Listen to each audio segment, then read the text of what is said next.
Hello guys! Isa na namang mapagpalang araw sa ating lahat. Ayun, good morning and good evening sa ibang panig ng mundo. So ang ating content for today is pag-uusapan na naman natin ulit yung tungkol sa sight alignment. At meron tayo ditong drawing guys. Kung napapansin nyo, meron nakalagay dito pistol zeroed at 7 to 10 meters. Point of aim, point of impact. So ibig sabihin yung baril natin is naka-zero sa 7 meters ng dead center. Ang dead center na sinasabi guys is ito ang hitsura ng ating sight picture. Ayan, ganyan siya. And kung papansinin nyo, meron tayo dyan broken line na kulay green at saka kulay red. Yung kulay green is yan yung ating sight alignment or yan yung ating point of aim. And yung ating red na broken line is yan yung ating point of impact or yan yung ating bala kunyari na lumalabas sa baril natin. And meron tayong target dyan na kulay blue na ball. Nakatapat siya sa may 7 meters. So, ayan, ganyan ang hitsura ng sight alignment ng 7 meters. And kung papansinin nyo, meron dun sa 20 to 25 meters. Yung ating dalawang broken line, kulay green at kulay red, isa magkalayo na. Dahil ibig sabihin, pag nasa 20 to 25 meters na yung distance, mataas na yung tatamaan ng bala natin. So, ang mangyayari, sa 20 to 25 meters, pagka nag-aim ang baril natin doon sa target sa ball, is mataas ang kanyang tatamaan. So, ganito naman ang magiging hitsura nun guys. Yan siya guys, ganyan ang hitsura niya. Kung papansinin yung maigi, yung kulay green na broken line is nakatapat doon sa mismong gitna nung ball na nasa 20 to 25 meters.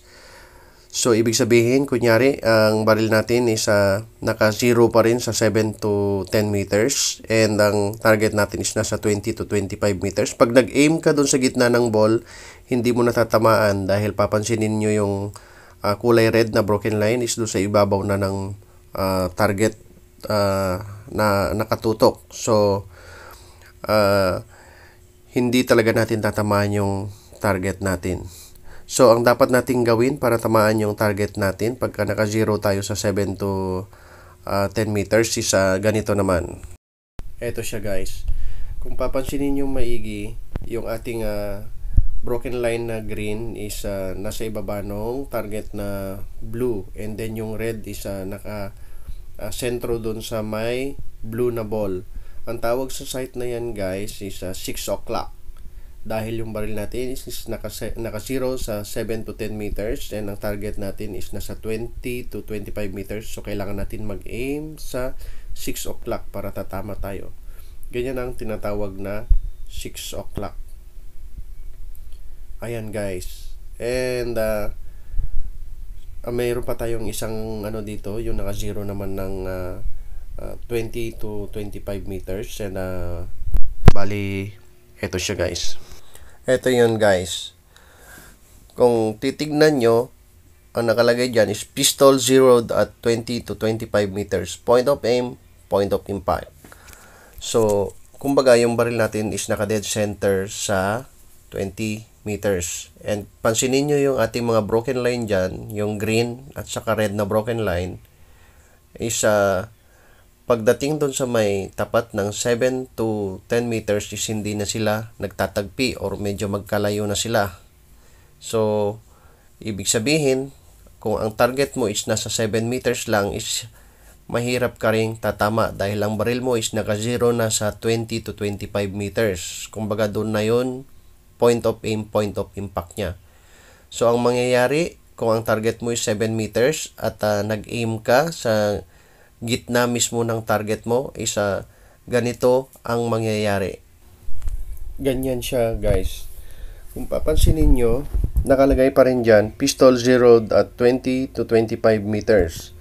So, kung titignan yung maigi, yung ating kulay green na broken line is nakatapat or naka-aim doon sa gitna ng target natin na ball, yung kulay blue na ball natin. And yung kulay red naman na broken line is ibaba na niya tumatama. doon sa ibaba mismo ng ball naka tapat. So ibig sabihin pag 7 meters ang target natin at nag-aim tayo sa gitna ng ball mismo, is hindi natin tatamaan dahil mababa yung tinatamaan ng bala natin or mababa yung point of impact natin. Ang laki ng target nito guys is yung mga nasa 2.5 to 3 inches pa rin. So kailangan nating mag-adjust para tatamaan natin yung ating bola dahil nasa 7 meters lang yung target natin. Kailangan natin siyang i-aim doon sa 12 o'clock para yung ating point of impact is tatama mismo doon sa may gitna ng ating target. Ganyan po ang kaibahan guys ng mga iba-ibang pagka-zero ng baril. Ito guys is ano naman to sa naka-zero naman sa 20 to 25 meters. So tatama ka doon sa mismong gitna ng target pag sa 20 to 25 meters. Pero pagka 7 meters na yung target mo, mas malapit, hindi ka natatama dahil mababa yung tatamaan ng bala mo. Ganun po ang principle ng baril. So, ang kailangan nating gawin dyan is i-aim natin yung ating baril sa 12 o'clock. So, ganito ang picture ng 12 o'clock. So, eto na nga siya guys. Bali, nakalagay pa rin dyan is pistol 0 20 to 25 meters. Ayun. And kung napapansin nyo, yung ating blue ball na nasa tapat ng 7 to 10 meters. Kunyari, yan ang ating target.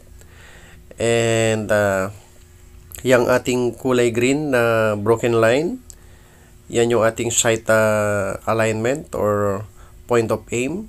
And yung kulay red dyan is yan yung ating point of impact pa rin. Kumbaga, yan yung bala na lumalabas sa ating baril. And pagmasdan yung maigi guys, yung ating broken line na kulay green is nakatapat siya doon sa may top ng blue ball or nakatutok siya doon sa ibabaw ng blue ball. And yung ating red naman na broken line is nakatutok mismo doon sa may gitna ng ating blue ball. So ayan. Ang tawag sa ganyang sight picture guys is yan yung tinatawag nating 12 o'clock. So ganito ang itsura o sight picture ng 12 o'clock. Ito siya guys. Yan. Ganyan siya. So kailangan mo siyang i-aim sa mismong 12 o'clock ng ating target at nang sa ganon tatamaan natin yung ating target. And again, ang laki ng ating target dito is nasa 2.5 to 3 inches. So kailangan nating i-aim yung ating sight doon sa mismong 12 o'clock at nang sa ganon tamaan natin dahil ang ating baril nga is naka-0 sa 20 to 25 meters. So ibig sabihin, pag nasa 7 meters is mababa po yung tatamaan ng ating bala or yung ating point of impact. And kung pagmasdan yung maigi, yung ating broken line na kulay red at green, pagdating doon sa may 20 to 25 meters is nagtagpi sila. Magkadikit sila doon. Dahil siya nga ay nakasiro sa 20 to 25 meters. So pagdating sa 7 to 10 meters, may clearance na siya. Ganyan po guys ang principle ng baril. So ayan guys, and yan nga yung iba-ibang picture ng ating sight alignment or tawag nitong point of aim, point of impact ng ating sight alignment. So sana may mga natutunan kayo guys sa mga makapanood nito. Sana may matutunan kayo kahit papaano. And hindi ko po sinasabi na tayo ay expert. Subalit ito ay base lang po sa aking mga personal na experience and tawag nitong inaral ko yung baril ko kung paano ba siya tumatama sa 7 meters, 20 to 25 meters.